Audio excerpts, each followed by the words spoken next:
Salomon. So we generally cover stories from more ancient times on this channel, but this story from World War II undeniably belongs on this list. This is the last stand of a dentist turned field medic who took out 98 Japanese soldiers before falling to his own wounds. Casualties on the island were extremely high, and with so many soldiers having much more pressing issues than a root canal, Salomon volunteered to replace the 2nd Battalion's field surgeon who had been wounded.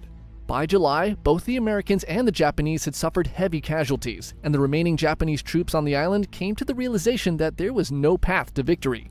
They decided on a final Banzai charge, a mission with the sole goal of killing as many American soldiers as possible with no plan of returning. Salomon's field tent was positioned just 50 yards behind the front foxholes, and within minutes, his tent quickly filled with over 30 injured troops.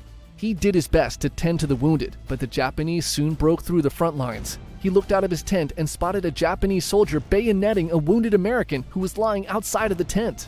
Enraged, Salomon picked up the rifle of one of his patients and fired at the Japanese soldier, killing him. Suddenly, 2 more Japanese soldiers popped into Salomon's tent and he fired on them, taking them out as well. Like zombies, 4 more enemy soldiers then crawled into the tent from the sides, and Salomon took 2 out with his rifle and another with his bayonet.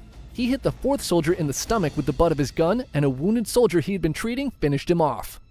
Realizing the situation was only getting worse, Salomon instructed his medics to evacuate all of the wounded men. He would stay behind to give them cover so they could retreat. Salomon grabbed a rifle and joined the front lines. When he saw 4 men manning a machine gun fall to enemy fire, he rushed to the gun and manned it himself, firing bursts into the charging Japanese soldiers. Days later, when the Americans returned to the battlefield, Salomon's body was found slumped over the machine gun, with 98 dead Japanese soldiers piled in front of him. His body was ravaged with 76 bullet holes and many bayonet wounds, 24 of which he may have suffered before actually dying. The blood trail on the ground showed that Salomon had repositioned the machine gun multiple times while mortally wounded. Despite saving many lives that day,